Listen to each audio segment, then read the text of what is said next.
Hey everyone, this is Peter 24/7 with another WarDragons diary. So yesterday, as you all know, we did open up a lot of what I had. We got Necrix, PvP has started. So in opening everything, I did get more sigils. We're going to go through that in a second. And as you can see here, we've already been through quite a few of these islands. Team decided to open up two at the same time, which drove me mad. I just spent the last 20 minutes going through and clearing them. This one I still have a few left, but it's an hour, so after I'm done recording this, I'll go back and do this. I won't make you watch that again. So from opening prizes, I'm just going to quickly open up my gold chests. I'm not going to make you sit through me opening up the bronze chests. I'm hoping for inner fires. So through everything that I've opened so far, they've been very sparse. I'm not getting too many. It's actually going to start hurting me, especially with the amount that I want to get. Wow.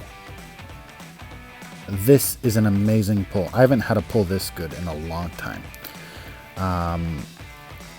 I'm glad I got this on video, and I'm glad I'm recording this, because I wouldn't even believe it myself if someone told me they got a pull like this. So that's really good. It's going to help me. I kind of wish I got more inner fires from the Draconic chests yesterday when I opened up 90 of them. But as I have more rubies, as I've progressed in the event, I'm going to open up 10 more. So I'm looking for inner fires. Well, 60. What I was actually hoping for was this is what I was waiting for. I'm so happy. So it's Friday. I don't have work tomorrow. I have maybe a couple hours worth of work in line regarding other things. But I basically have the evening free, and I just got 300 inner fires. I had to open 100 of these, but I'm very happy. So this is what I always hope to get when pulling the Draconic chests, and this is the reason why I would recommend to anyone you get Draconic chests instead of gold chests. So if you look at the gold chests, they're 4,000 rubies, when the Draconic chests are 8,000 rubies. Not only can you open Draconic chests at any time, the prizes are significantly better. So if you look at the gold chests, even if I get the best pull for inner fire, it's 20. And paying double the price, I have the chances to get 300 inner fires, 200 mystic fragments, 50 days worth of timers, 1,000 sigils. They just seem a lot better. I think the value's a lot more than the gold chests. So ever since these Draconic chests came out, I stopped buying gold chests. I actually think the Draconic chests are a better value than the platinum chests, but we can touch on that later. So now that I got all these goodies, got 4,000, I'm actually just going to open up and claim all of these. Yay, more XP potions. More gold chests, inner fires, good stuff, good stuff. Everything in here is pretty good except for the XP potions. They're kind of irrelevant at the moment, but I'm going to use them in about 2 seconds to quickly level up my Necrix. So I've got Necrix here cooking. I'm just going to hatch him right now, because about 6 hours ago I turned on my farm boost, as I knew I would be hatching him, and I wanted to have the food to level him up with you all. Now I can't get him to expert, not even close, but I can get him probably maxed out for now. So I'm going to train him. I'm going to transfer the XP, and we're just going to level this guy right up. So I know that there was a time everybody hates running Invader. We all asked for some type of raid, some type or some version of a raid button on the invader, just because it's such a pain in the butt to be running that time and time again, whether it be farming gold or farming experience. So PG kind of met us in the middle, and they started giving us a whole bunch of XP potions. I honestly don't really want them. They are convenient for leveling up quickly, but I would have honestly preferred different prizes than XP potions. A raid function on the invader base I think would be good. I think it's a waste of time and it distracts people. One of my biggest pet peeves is when you're fighting a big battle in an atlas or you're running a war and it's time to build your troops, but nobody can run invader because that's 2 minutes that your eyes are away from the screen. So you see that a lot. If there was an auto fly where you didn't actually have to fly invader, that would be awesome. That's wishful thinking, I know. But the XP potions, yeah, it's great for leveling up, but in the end, even if you use the XP potions, there's still a matter of I need gold. So I do think something for invader. I mean, there's no real benefit to flying invader. It's not like you're practicing your skills or anything. It's undefended. There's no mage towers on it. There's no flak on it. It's a whole bunch of towers that are pretty much irrelevant at this time. So it's not fun to fly it, especially when you have to farm it, and it's distracting. It takes people away from things, and it's not like you can practice on it. I remember when I first started, there was when we had to fly actual player bases when we wanted to get the experience, and then shortly after that you had players that made bases specifically for getting experience. So we're almost done leveling this guy as high as I can currently get him. I turned on that boost, and as you can see, you just never seem to run out of food with these huge farms. I just keep collecting and then keep using it. It's like an endless pit of food. So I want to get this guy up to expert as what? Oops. I hope I didn't. Okay, good. That could have been devastating. Good thing I didn't have enough rubies to transfer XP. So apply potions. Boom. And just going to finish this off very quickly.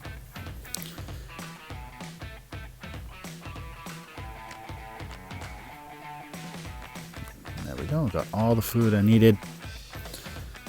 And that's as far as I can go because I don't have this yet.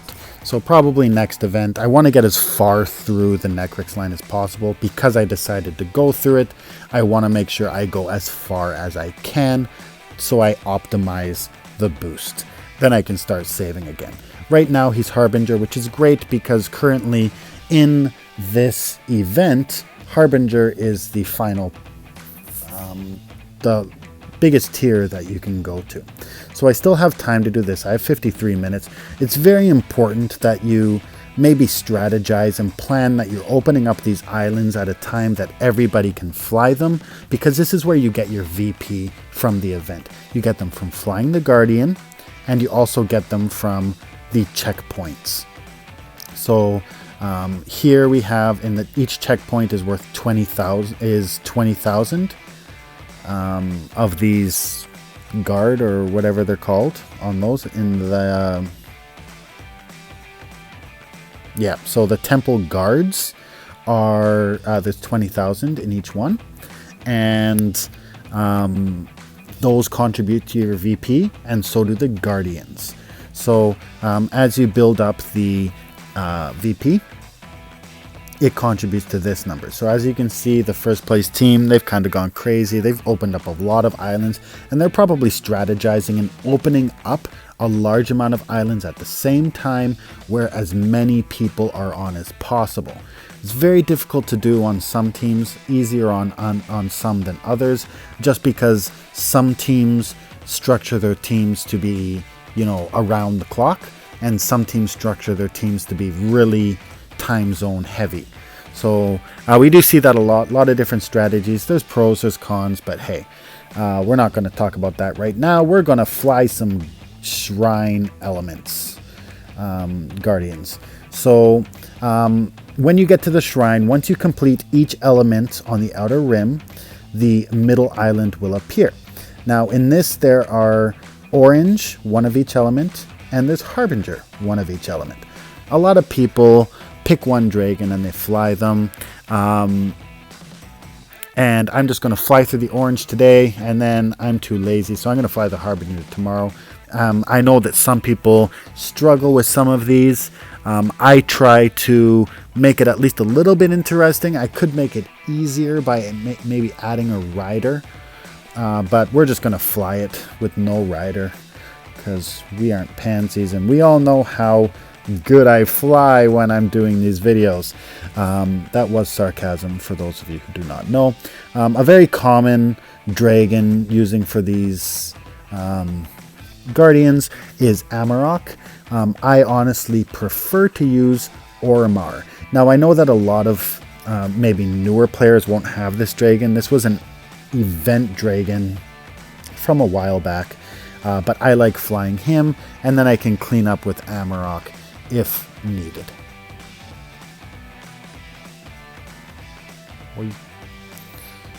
Yeah. So it is good. I wish that they would maybe add more tiers to this, or a common thing that people talk about. Yeah, I'll survive. A common thing that people recommend for this event is that they maybe add, once you've cleared the guardian once, that you can just maybe do a raid button and clear it or something like that. Even if that cost energy, I'm sure you could actually, players would rather do that.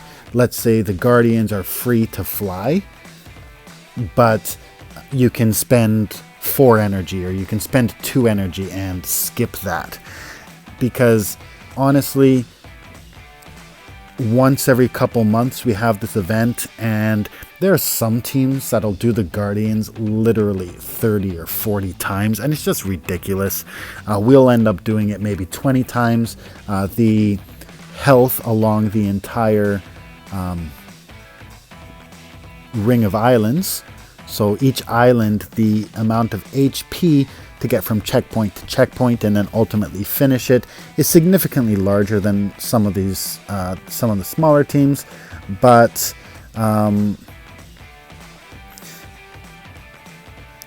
we still end up doing quite a few of these.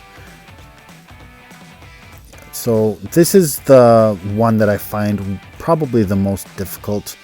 It's the one with the ice turrets, and that's just because the ice turrets have so much health. They take longer to get through. It's no issue. I'll still probably beat it. I could probably just I'll probably just leave those and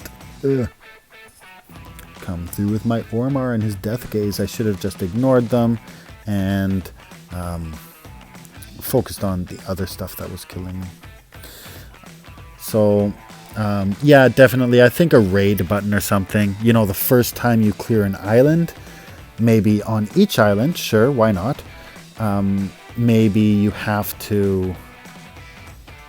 have to fly the guardian the first time, but the second, the third, the fourth, the fifth, the sixth time, maybe have an option where the player could spend X amount of energy to skip it. So that way, you know, they have a choice. They can do it for free, or they can spend it, because we all know that PG likes to throw stuff at us like that. and it may be a way, because I know that I'm not the only person that's getting frustrated with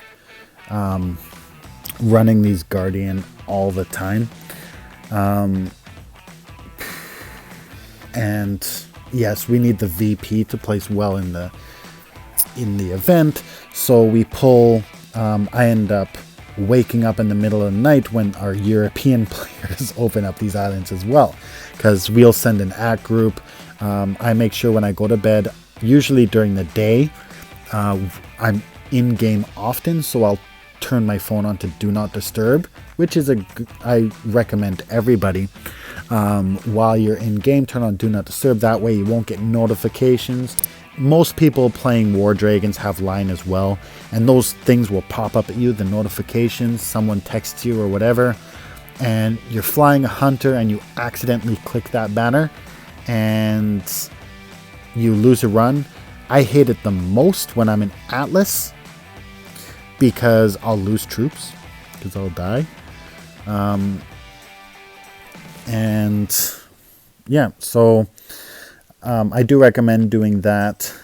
But when I go to bed is when I turn on my phone. I turn it off of do not disturb, because when I'm awake, I'm usually looking at it all the time anyways, always in game.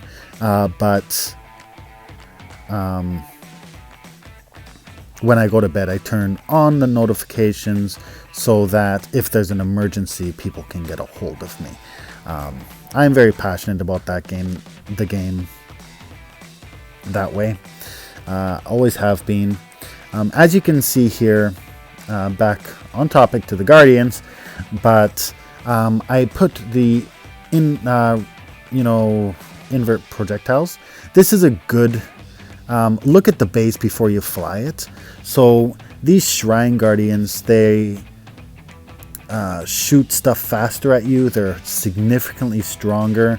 They're resistant to all elements. But see, if I have this on, they're all shooting at me, but you reverse it and they won't be able to hit you. You're also doing damage on that. So think of different strategies. A lot of people will add the rider to it, and you put a full set of mythic gear on one of these dragons. These shrines are a joke if you do that.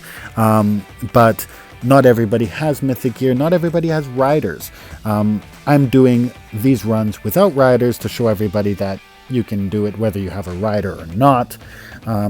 But a lot of people they don't really look at the different spells that you can equip. Now you can buy these, like if you want a fireball, you can buy them with your rubies, or you get them from chests or flying. You don't get them as often as we used to in the game, but we still do get them occasionally. So I'm looking at this base. My battery's about to die. I know that there's a lot of these archers, so I know that Amarok is resistant to archer and cannon, and I'll bring the reverse projectile so I can do extra damage. Let's see if we can finish this before my phone dies and I have to redo all of this. Maybe I'll just finish this one and then I will move on, and tomorrow we can do the Harbinger, and I'll make sure I charge my phone before we get started. So let's quickly finish this. I would like to thank everybody for the great feedback that I get regarding the channel and the watching my vlogs. I do enjoy doing them, and I also enjoy meeting all the people I have been meeting through these vlogs. So once again, as always, if you have any questions or you have any topics that you'd like me to cover in these vlogs, please let me know. Just put it in the comments, and I'd be happy to bring it up. We did have one question which I actually forgot to touch on, so we'll fly till I have 10%. I will quickly answer that question. The question was, what's my goal in the PvP, and has anyone in our team hit final prize yet? No, nobody on our team has hit the final prize yet. I think the top right now is about 350,000. My goal in the event, as you can see, I have 118,000 right now after 24 hours. I usually go for the 409 is what I usually go for. 700, I'm a free-to-play player, so I don't really spend into the game. Maybe after Christmas or something like that, Santa will get me some packs or something like that. You never know. But I rarely go to the 700 unless I have the resources to do so. In this event, in all PvPs, I usually I look for the highest amount of sigils to where I can realistically get. In this case, the 409. I like the ruby payouts and I like the sigil payouts, and everyone knows that I'm trying to finish my Necrix. Or not, I know I'm not going to finish it, but I want to get as far through the boosts as possible. So I'm probably going to end up fighting to get to the 409 bonus.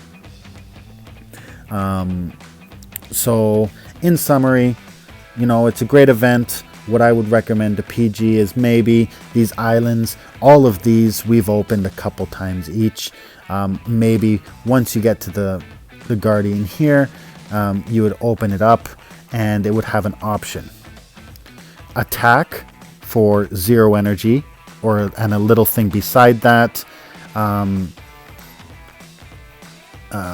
raid for 4 energy. And they would spend the 4 energy, they would do the run, and they would save their sanity and not have to fly these 30-40 times every single time that this comes. I also would recommend that every player, especially the newer players, fly and finish all of these Guardians, Orange, and Harbinger if you can, or if you can only do the Orange, But you get profile pictures from them that are unique. So I'll just show you them here. They're kind of cool. So they do come up. They are... can only be obtained in these events. So if you want these profiles just because you like to have everything, you'll get one for the Orange tier and one for the Harbinger tier. So definitely try it out. I will fly the Harbinger tomorrow. I'll wait before doing that. And once again, if you have any questions or topics you want me to cover, please bring it up in my comments and I'll be happy to bring it up. So thanks for watching. Don't forget to hit the like button. Don't forget to hit subscribe, and I'll talk to you all later. Bye for now.